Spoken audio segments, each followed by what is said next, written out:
कल्पना कीजिए महाभारत की भीषण युद्ध भूमि।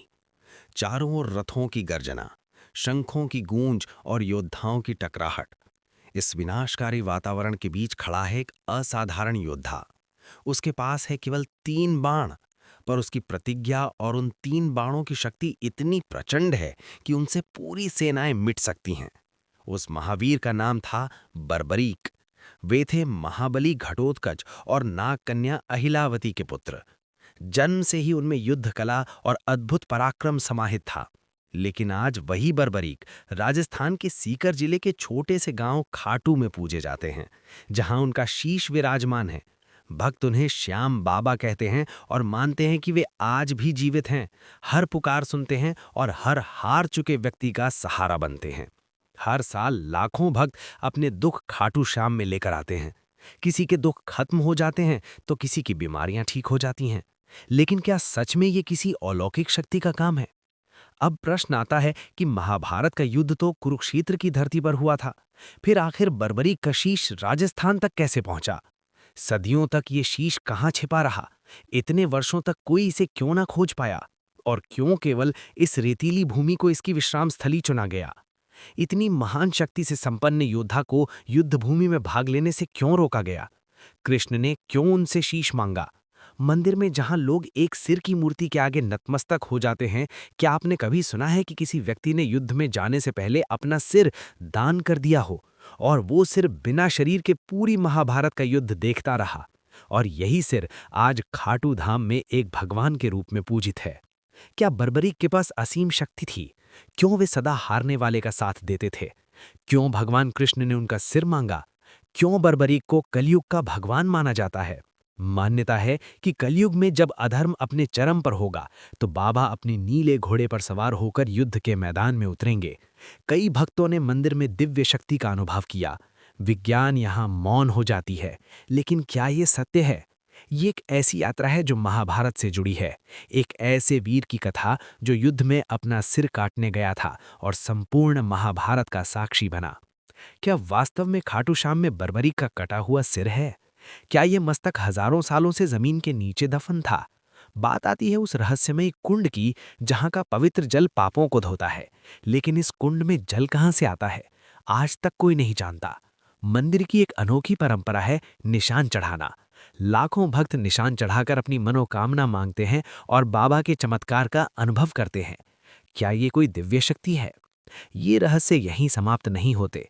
मंदिर से थोड़ी दूर एक शिवलिंग है जिसे औरंगजेब ने नष्ट करने की कोशिश की, लेकिन कुछ ऐसा हुआ कि उसके सारे सैनिक डर के मारे भाग गए।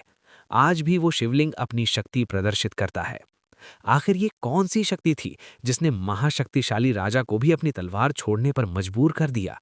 सबसे चौंका देने वाली बात तो ये है कि खाटू श्याम के भक्त केवल भारत में ही नहीं, बल्कि इंग्लैंड, लंदन और कई देशों में हैं जो हर साल बाबा के दर्शन करने आते हैं।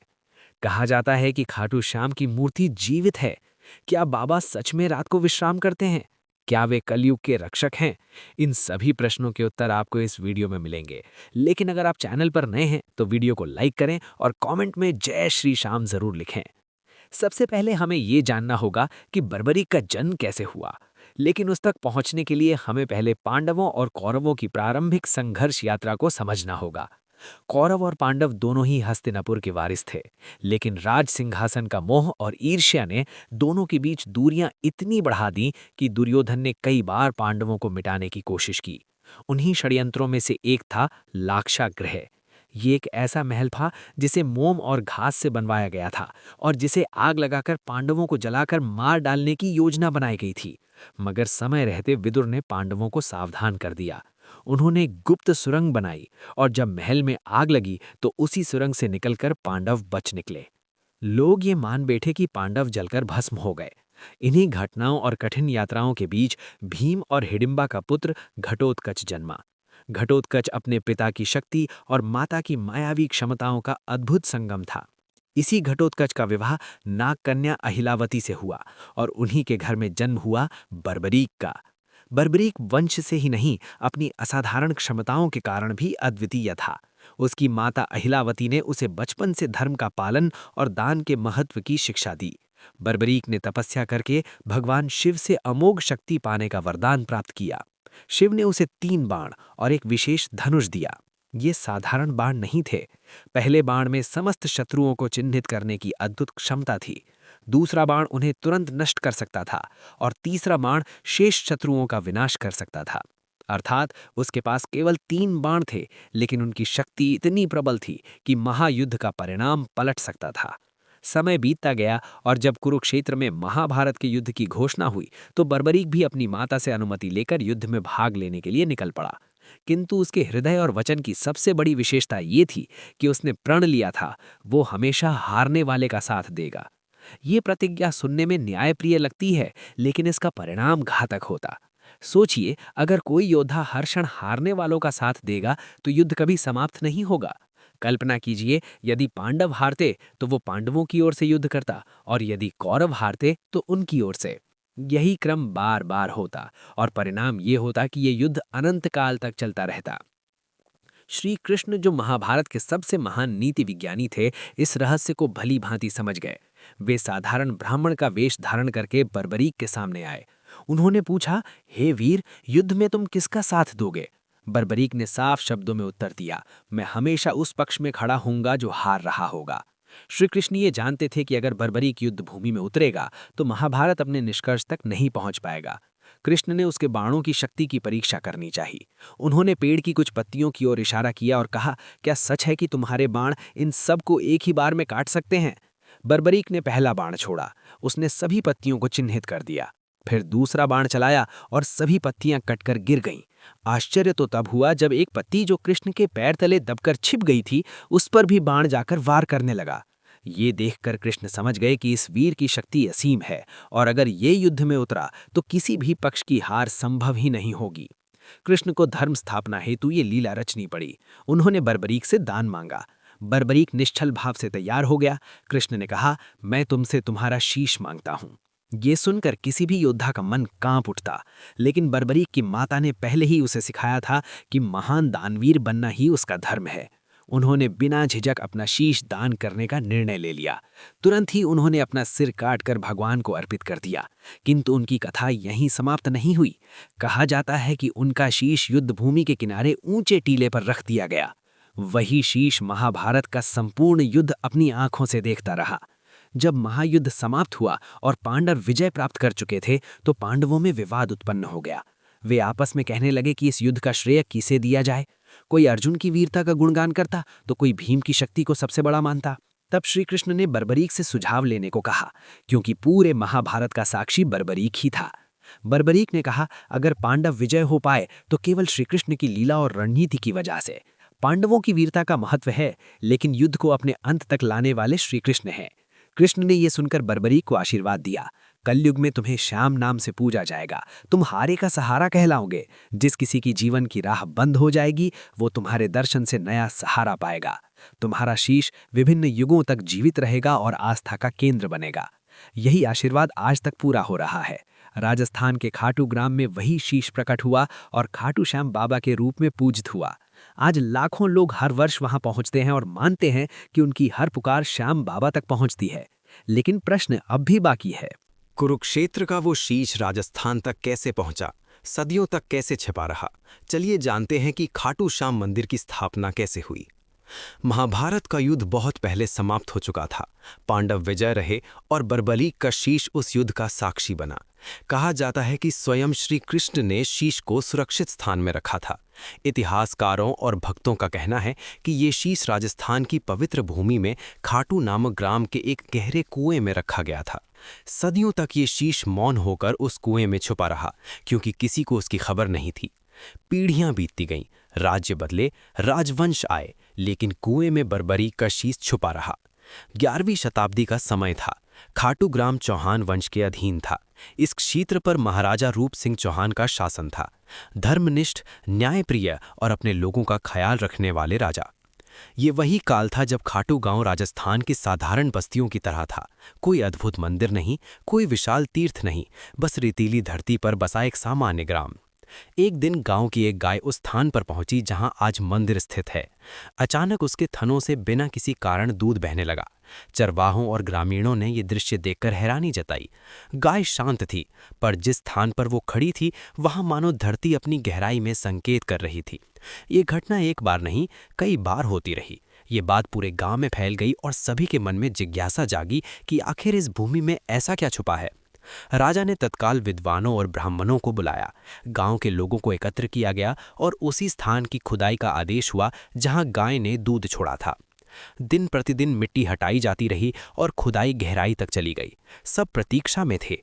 खुदाई गहरी होने पर अचानक कुएं के भीतर से एक मधुर सुगंध फैलने लगी, जैसे किसी अज्ञात स्रोत से फूलों की वर्षा हो रही हो।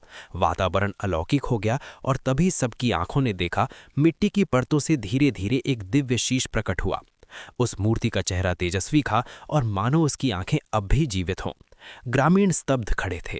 कहते हैं उसी क्षण सातों दिशाओं से शंखनाद की ध्वनि सुनाई दी, मानो पूरे ब्रह्मांड ने स्वागत किया हो, देवताओं ने पुष्प वृष्टि की हो। लेकिन मूर्ति को गांव के एक ब्राह्मण को दे दिया गया। उन्होंने मूर्ति को घर में स्थापित कर पूजने लगे। दिन बीतते गए, सबको ये जानना था कि इस दिव्य मूर्ति का क्या होगा। एक रात राजा को स्वप्न आया, मानो स्वयं कोई महाशक्ति उनसे कह रही हो, उस स्थान में खाटू श्याम के मंदिर की स्थापना की जाए। अगली सुबह तुरंत मंदिर निर्माण का निर्णय हुआ। शिल्पकार, कारीगर और पुरोहितों को बुलाया गया। कहते हैं कि ये सन 1836 ईस्वी का समय था। फाल्गुन शुक्ल एकादशी का पावन योग चुना गया, वही दिन जो आगे चलकर बाबा श्याम के विशाल मेले का आधार बना। वैदिक मंत्रोच्चार, अग्निहोत्र और वैदिक आहुतियों के साथ उस दिव्य शीश की प्रतिष्ठा की गई। ये गांव जो अब तक एक सामान्य बस्ती मात्र था, देखते ही देखते आस्था का केंद्र बन गया। वही बरकड़ीक जिसने महाभारत के युद्ध में अपना शीश दान दिया था, अब खाटू श्याम बाबा के रूप में स्थापित हो गए। कलयुग के देवता हारे का सहारा। ग्रामीणों ने आनंदोत्सव मनाया। शीश को एक पवित्र स्थान पर रखा गया, उस पर श्रृंगार किया गया। शुरू में मंदिर का निर्माण अत्यंत साधारण था। ईंट, चूना और सीमित शिल्पकारी से इसे बनाया गया। कोई भव्यता नहीं थी। धीरे धीरे भक्त यहाँ आने लगे।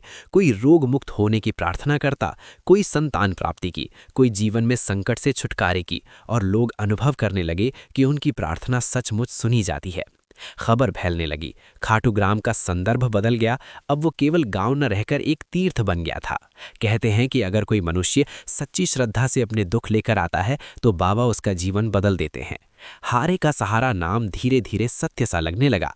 हर आने वाला व्यक्ति ये महसूस करता कि बाबा उसकी प्यास बुझा देते हैं। आज यही कारण है कि हर साल लाखों लोग खाटू की यात्रा करते हैं। विशेष रूप से फाल्गुन मास में लगने वाले मेले का महत्व पूरे भारतवर्ष में गूंजता है। लोग पैदल यात्रा कराते हैं, ढोल नगाड़ों के बीच भजन गाते हुए। इस प्रकार खाटू श्याम मंदिर की स्थापना हुई। ये सिर्फ ईंट और पत्थरों का ढांचा नहीं था, बल्कि उस अलौकिक चेतना की पुनः अभिव्यक्ति था जिसने महाभारत में बलिदान दिया और कलयुग में मानवता के सहारे के रूप में प्रकट हुई। अगर ये कथा आपके हृदय तक पहुंची है तो एक लाइक कर दीजिए। खाटू श्याम मंदिर पूरे ही विश्व में अप्रसिद्ध हो चुका था। मान्यता है कि वे हर उस व्यक्ति का सहारा बनते हैं जो जीवन की लड़ाई में हार चुका होता है, लेकिन उसी क्षण बाबा को पुकारा जाता है और कहते हैं कि ये धाम उसकी अंतिम आशा है। कहते हैं जब बर्बरीक ने महाभारत युद्ध में शीश दान दिया था, तभी कृष्ण ने उन्हें आशीर्वाद दिया था, कलयुग में तुम्हें हारे का सहारा कहा जाएगा। जब जब कोई मनुष्य जीवन से निराश होकर अपने दुखों से हार कर तुम्हारे पास आएगा, तुम उसे शक्ति दोगे, उसका आश्रय बनोगे। यही वचन आज विश्वास और भक्ति से वो उपाधि बन गया है। आज जब आप खाटू धाम पहुंचते हैं तो वहां आपको इतने विविध रूप के श्रद्धालु दिखाई देते हैं। किसान, व्यापारी और कई सारे भक्त। कोई संतान की इच्छा से आता है, कोई रोजगार की तलाश में। भक्तों की कई गवाही इस धाम की शक्ति को जीवित रखती है। कोई कहता है कि उसके जीवन की असंभव सी समस्या बिल्कुल सहज रूप से हल हो गई। इन्हीं अनुभवों ने बाबा के चारों ओर आस्था का ऐसा वातावरण बना दिया है जो अटूट है। ये मंदिर केवल प्रार्थना का स्थान नहीं रहा, बल्कि उन जिंदगियों की कहानियों का संगम है जिन्हें श्याम ने फिर से संभाल लिया। यही कारण है कि लोग बाबा को हारे का सहारा, खाटू श्याम हमारा कहते हैं। लोक कथाएं भी इस रहस्य को और गहराई देती हैं। कहते हैं कि यदि कोई भक्त खाटू गांव तक पहुंचकर बाबा को सच्चे मन से पुकारता है तो उसकी उस पुकार में इतनी शक्ति होती है कि देवालय तक तरंग पहुंचती है। बाबा को ये संकल्प मिला है कि वे किसी भी आर्त पुकार को नकारे नहीं। मान्यताएं ये कहती हैं कि शाम शीश की मूर्ति में आज भी शक्ति विद्यमान है। कोई दावा करता है कि दर्शन करते ही शरीर में एक प्रकार की ऊर्जा का संचार होता है। कोई कहता है कि आंसू अपने आप बहने लग जाते हैं और मन हल्का महसूस करता है। अगर आपने भी बाबा के दर्शन किए हैं तो क्या आपने ये अनुभव किया है? मंदिर परिसर में रात की आरती हो, दिन का जागरण हो या फाल्गुन मेले का उत्सव, हर क्षण भक्तों की आस्था से उत्पन्न ऊर्जा पूरे वातावरण को भक्ति और रहस्य की ध्वनि से भर देती है। रात के समय आरती की गूंज में जब हजारों लोग शाम बाबा की जय पुकारते हैं तो यहाँ के वातावरण में जो शक्ति प्रवाहित होती है वो अद्भुत है। कुछ लोक कथाएं कहती हैं कि जिन्हें बाबा नहीं चाहते वे यहाँ तक पहुँच ही नहीं पाते। कई कथाएं बताती हैं कि यात्रा पर निकलते हुए भक्त का वाहन बिगड़ जाता है, कोई अड़चन आ जाती है। वहीं दूसरी ओर जिन्हें बाबा बुलाना चाहते हैं उनकी राह अपने आप साफ हो जाती है। ये धाम आस्था और रहस्य का संगम है। यहाँ हर श्रद्धालु अपने विश्वास में ही उत्तर खोजता है। खाटू श्याम बाबा का भव्य मंदिर जहां भक्तों की श्रद्धा का केंद्र है, वहीं इसके परिसर से जुड़ा सबसे रहस्यमय और चमत्कारिक स्थल है श्याम कुंड। ये कोई साधारण कुंड नहीं है, बल्कि इसे सीधे बाबा श्याम के शीश से जुड़ा माना जाता है। मान्यता ये है कि जब महाभारत युद्ध का साक्षी बना वो दिव्य शीश पृथ्वी की गर्भ से बाहर निकाला गया तो जिस स्थान पर इसे प्रतिष्ठित किया गया उसी के समीप ये कुंड भी प्रकट हुआ। तभी से इसका स्वरूप केवल जलाशय का नहीं रहा, बल्कि ये एक पवित्र तीर्थ बन गया जहाँ का जल भक्त आत्मा को शुद्ध कर देता है। श्रद्धालु कहते हैं कि इस कुंड में डुबकी लगाने मात्र से जीवन भर के पाप मिट जाते हैं। हर वर्ष फाल्गुन मेले में यहाँ लाखों भक्त स्नान करते हैं। उनकी आंखों में आंसू और हृदय में पश्चाताप दृढ़ आस्था में बदल जाता है।